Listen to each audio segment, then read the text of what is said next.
Hello, so on April 17th, went to the National Gallery of Art Museum, and this whole video is basically called A Day in the Life of in DC.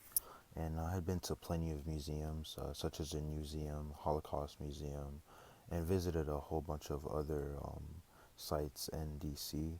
But this has been my first time going to the National Gallery of Art, so it was a pretty good experience, and I would definitely recommend a lot of people to go there and see what it's about.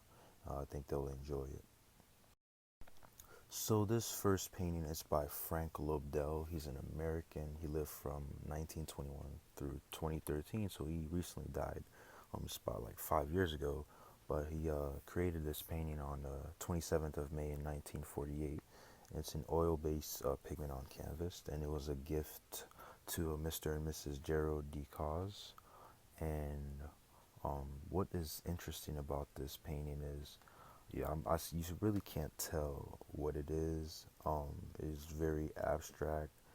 I've looked at it multiple times, and I still really can't get a grasp or understand what he was trying to portray in this painting, or which is what makes it really interesting to me. So this installation is a marble piece by Claude Michel, a Frenchman. It's called Claudion. I believe he built this from 1774 through 1778. And one interesting thing about some of these sculptures is this particular one, the babies have very masculine, well, elderly figures. Like one of the baby looks very strong, and then also you notice that um, a lot of her genitals are not erect, or there's like small. They have like small penises, and I don't know if I was being portrayed or in a way like that, it would kind of upset me. But for babies, it makes sense. But like some of the other figures, it was like almost the same thing. I don't know if that's just how artists did things back then, or if at that time it didn't, size didn't matter. But that's just one thing that I noticed from a lot of these sculptures. So in this next image, we have a picture, a drawing of what looks like a bridge, and there's some water over it. It's by Frederick Bazille. He's a Frenchman, um, and he created this painting in 1867. And this is a collection of Mr. and Mrs. Paul Malone. So I'm assuming some of these artifacts, they're actually bought by someone and then they're given to the museum as a gift. That's going to be my assumption of it. But my take on this image, it's very colorful. Um, Gives a lot in the background. I believe I did a Google search, but this image, since he is from France, it was probably he probably drew this somewhere in the French, and you can kind of see towards like the lower bottom of it. I thought it said Bastille, but it's actually his name.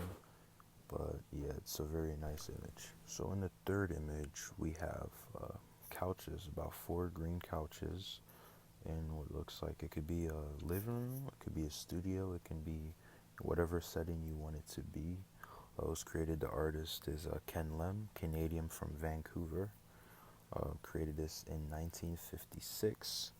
It's an untitled furniture sculpture. That is the title of it. And basically, you have couches, side tables, and table lamps. Excuse me. But this image, it's more common in today's time, I assume, with the couches. And what makes it a bit unique is um, you could have these type of couches. Let's say like you see couches like this in universities, a little bit more comfortable, for students that they want to study, and uh, they're not they don't want to sit on something that's too hard, and something also that's not too soft in a way in which they'll fall asleep when they're studying. And this is one piece that I like about it, because it's something in which it could go either ways. You could use it to sleep, you could use it to study, or it could also be used in a studio. And this is a very very nice take on it, and it could be definitely interpreted in many different ways. So this is one of my favorite pieces at the National Gallery of Art. It's the Love Cupid fountain, and the I watched on TV, so it was funny. So after like a week or so, the French president and his wife came to DC, and they're received by Trump and his wife, and Trump and Brigitte Macron, the French president's wife, they actually went to visit the museum. And I just remember seeing this like piece on TV, and I was like, hey, I was like in that same location. So it's pretty cool to see that foreign dignitaries from other countries take interest in American art and culture. I did not specifically see when this was created, when it was actually put or built into the museum, but I just was able to look it up and found out it was the Love Cupid, and it was one of the cooler rooms also because it had a very vibrant setting. People were there chilling, listening to music, reading, and just relaxing. So it's a very relaxing setting. So this design, it's the masterpieces of American furniture from the Kaufman collection, assembled from 1700 through 1830. But the main subject of this design, what I was mainly interested in, was the table. And a funny story: when we went to the museum, I didn't see a "Do Not Touch" sign on the table, and it was just wide and open. So I assumed I didn't know any better. I probably should have used better judgment, but I just lightly like hovered my hand over the middle of the table, and then I just heard like something saying, "Please step away from the table," or "Please step away, do not touch it." And I was just like, it was kind of insane. And then like a couple of seconds or minutes later, like a security guard came out. He asked this other person if he had touched the table, and I just like kind of walked away, and I was just like, wow, I didn't know like the security was like this tight at the museum. Um, so yeah, it was kind of a pretty funny story. So in this next image, it's a photograph. It's titled "Men, Anton." Not sure if I believe that's the name of the artist. So it was dated from 2006 to 2015. And a description, basic description, is a reflection on the experience of taking photographs. In the series, Man said, like I said, I don't think his name is probably Anton Man, which makes it even funnier because the title of the image is Men. But he was saying, when I worked with these men, my goal was to establish such a level of trust as to suspend, if only for that short time, our racial past. But also, I hope to convince the total stranger before me that these pictures we were making would be worth the risk he was taking in making himself so vulnerable. And that's the one really interesting piece of a lot of these images that you see whenever it's regarding slavery, or very touchy subjects in which those um, people are focused, and in the pictures they don't hide anything. They show you know the grave horrors and all the bad things of the past, and it really touch a light on a very dark matter, and bring it into perspective. And I think people are a little bit more open to that now, as far as being able to understand and comprehend how awful and atrocious some of the things that slaves and blacks went back in the ancient times, and some of the struggles that we're still trying to going through as a society. So this was definitely one of the most interesting and my favorite portion of the museum.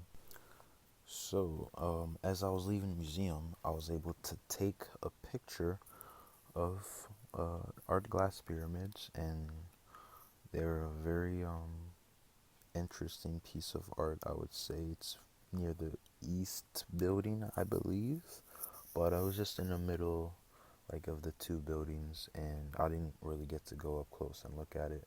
But in a way, it looks like as if you walk across, there's just like you just have different views of yourself. I've never been to like a actual like glass museum. I've heard of like glass houses and stuff where the mirrors they have like based on the reflections. You have very different views of how you look like, and I just thought this was one of the most interesting pieces. And also the building behind it. It's the structure of it, the stones. It looks it's a very nice setup. Oh, you have like rectangles and very odd shapes, and you have a triangle, and surrounding the triangle is like multiple blocks, and there's just like cars parked along it. So it's in a way it's a very interesting scene. All right, and last but not least, I decided to take a picture of the, Washington Monument, even though it was kind of far from the museum, not too far, but it just so happened to be where I parked my car, and I didn't get it in any of the images here. I might have had it on my videos on my social media, but there is Marine One helicopter flying multiple times, and I don't assume the president was in there because it kept on taking off and landing, and it just wouldn't make sense, even if you're trying to, not exactly let people know who's in the helicopter, which they try to do sometimes, sort of like their diversion tactics. So you don't exactly know which helicopter he's in, but just the way it was flying, it just seemed like it was more of a training mission, training assignment. So yeah, and then as I was leaving DC, heading over, I don't remember what bridge, but going back to Virginia, I had my music on fully on blast, and then I just hear a really loud whirring noise, and I immediately knew what was flying over my head. So I turned my music down, rolled my windows down, and you just see the Marine One helicopter dashing over the bridge, and it was really interesting to see. I'm really into aviation, and sort of stuff like that. I've actually like flown a small Cessna 152. It's a plane, two-seater, but yeah, it was definitely awesome, I would say, to see just like a helicopter flying at that low of an altitude. You typically see that whenever you are in DC or anywhere in DC. But yeah, I really enjoyed going to the National Gallery of Art, and just being able to get some different exposure and a perspective on art. This class really helped me as far as appreciating art and also appreciating what is around us, because a lot of times, um, with us being like DC residents, we don't really look at DC in a way as something that's special. But then when you go there and you see the amount of people that travel not only like far from within the United States, but just like all over the world just to visit DC, but yet we're like a couple of miles from it, yet we don't look at it as something as significant.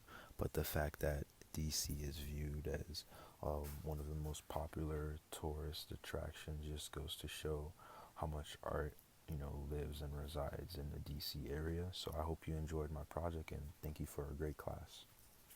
All right, and So in this next I image, see our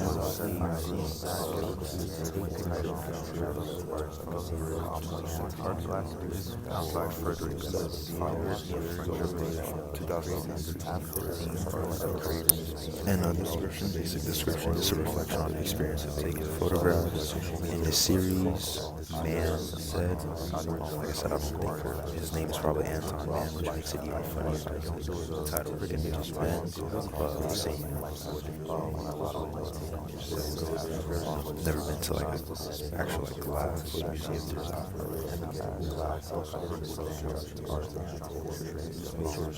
We were making would be worth the risk he was taking.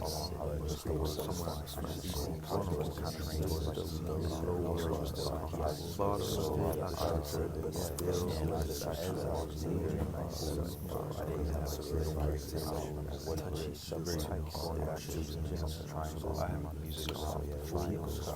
Pretty funny story, really loud whirring noise, and I immediately knew what was flying over my head. So I turned my music down, rolled my windows down, and used to study. It also be used in the studio over the bridge. It was really interesting to see.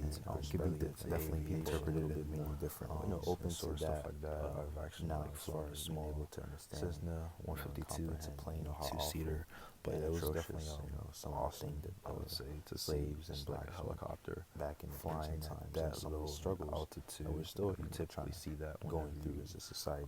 So that was this was definitely one of the most interesting. Yeah, I really enjoyed going to the National Gallery of Art, and just being able to get some different exposure and a perspective on art. This class really helped me as far as appreciating art and also appreciating what is around us, because a lot of times, um, with us being like DC residents, we don't really look at DC in a way as something that's special. But then when you go there and you see the amount of people that travel not only like far from within the United States, but just like all over the world just to visit DC, but yet we're like a couple of miles from it, yet we don't look at it as something as significant. But the fact that DC is viewed as one of the most popular tourist attractions just goes to show how much art, lives and resides in the DC area. So I hope you enjoyed my project and thank you for a great class.